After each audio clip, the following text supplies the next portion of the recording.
En espérant que vous portez à merveille, c'est un biscuit parfait pour accompagner un thé ou un café au lait pour le goûter ou une occasion spéciale comme l'Aïd al-Fitr.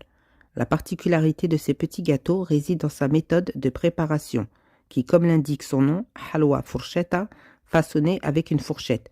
Pour la création de sa forme unique, c'est une douceur algérienne. Une recette facile et très rapide.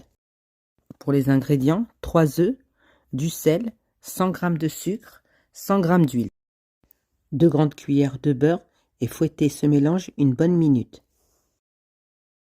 L'huile doit être bien incorporée avec tous ces ingrédients.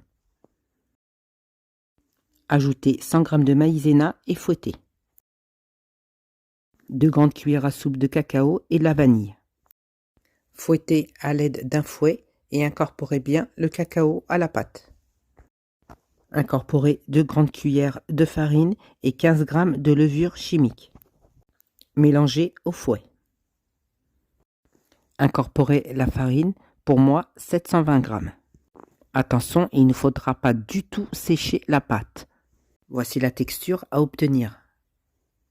Une pâte très molle. J'ai pu faire plus d'une cinquantaine de biscuits, prix de revient de matières premières moins de 2 €. Façonnez des boules de 20 g. Pas plus car ils gonfleront à la cuisson. Et voici le façonnage de ce biscuit avec la fourchette. En Algérie, ce gâteau s'appelle halwa fourchata et je traduis biscuit à la fourchette. J'ai fait fondre du chocolat. Le chocolat, c'est El Morjan. Je vous ai mis la référence en début de la vidéo. C'est du chocolat sans gluten et c'est une couverture de chocolat. Trempez le biscuit de moitié dans du chocolat fondu et pour moi parsemé de cacahuètes ou de noix de coco. Cette douceur traditionnelle algérienne à la fois simple et élégante avec une texture fondante. Comme je vous ai précisé un peu avant, le prix de revient de matières premières est de moins de 2 € pour plus de 50 biscuits.